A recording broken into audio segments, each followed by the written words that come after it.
Well, good day, EDU100 instructors. My name is Newton Miller. I'm the program chair for the Bachelor of Arts of Education Studies program here at Ashford University. I'm coming to you because my team was tasked with writing or rewriting, modifying EDU100, which all of you teach. And we have a problem. Somehow the course was released before we thought it was going to be released, and we didn't get a chance to do a professional development with you so you could be ready for the changes. So I apologize for that. But nevertheless, here we are. So let's start with the history of the course. Well, this course started because our executive dean, Dr. Tony Farrell, he went ahead and wanted every student that was coming into the education major to take this course. And it was supposed to have a writing focus to get them prepared for writing so they could be more successful in their later courses. It was supposed to have an exposure to education careers so they can be excited about being in education and stick and stay. So what we found was those things kind of had a tug of war against each other, and the course experiences some challenges. So what we decided to do as a team was to go back and rewrite the course, focusing more on the exposure to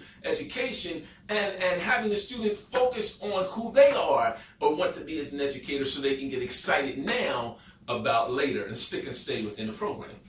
So here's how we did it.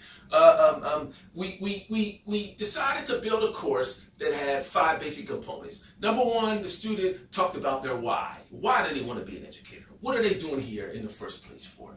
The second thing was to compare a teacher versus an educator and some of the traits and qualities and style within themselves. Where would they lie versus where they want to lie? Then they were to look at the 6 pillars of character. And are they operating in their life? Are they able to teach and be the example for others? Because as an educator, we're building young human beings, and character is a big part of it.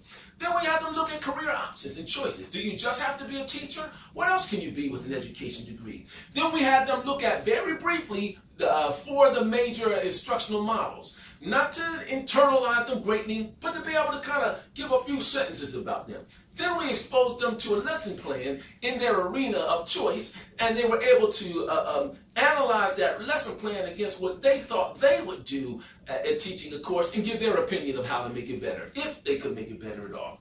You see, this course was designed so that nothing could be wrong. The course was designed so that the students were able to give their opinion, their thoughts, their perspective based on resources that we provided in the course, but it was about them, what they thought. So we as instructors, we get to encourage them to communicate their goals. Why is this important? Because as an open enrollment university, we serve a lot of at-risk and underrepresented and lower socioeconomic students. And in that group, you'll find that there are a lot of goals, dreams, and aspirations, just like they are in every group or population.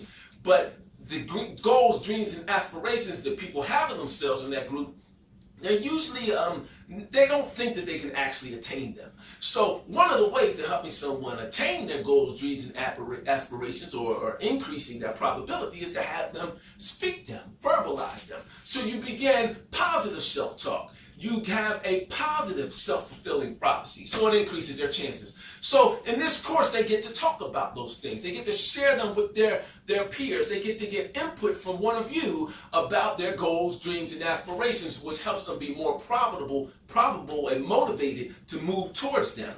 So one of the other things that you need to know is that in this course, there is no quote-unquote book. We put a lot of resources and links to the resources, but the book from the previous course we couldn't do away with. It's a constellation book, and we can't end the contract, but we didn't write it as a necessary part to complete any of the discussions or assignments. However, we felt the book was very important and very powerful because the book has a writing focus. So in that book, you have some academic freedom to map students to portions in the book that will help them with their writing samples, their assignments and things of that sort. So we left it in there like that, and we figured that you needed to know that that was our thinking behind that. So finally, as I get out your way, the course is set up for success.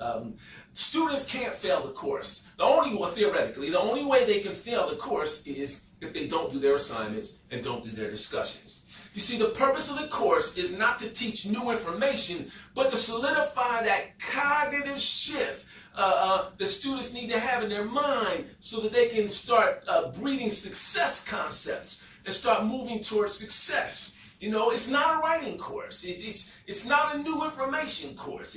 It's not a plug and chug regurgitate type course. It is an opportunity for you to start a cycle of successful thinking in your students right now by creating a success experience. Remember, success begets success. So as we're dealing with our 100 level at-risk students and non-traditional students, you get a chance to facilitate them and point them in a positive direction. So that's the thinking behind the course. Hopefully this helps you understand, you know, our position, our philosophy, what we were trying to do so you can adjust your expectations accordingly and your grading accordingly, and how you're going to motivate your students to be hard charging throughout this course and ready for every other course that comes behind it. Dr. Jackie Krieger, he is the capable course lead for this course, so this is probably the last time you ever hear from me. Thank you for listening, and you guys have a wonderful day. Remember, make it a great day or not, the choice is always yours.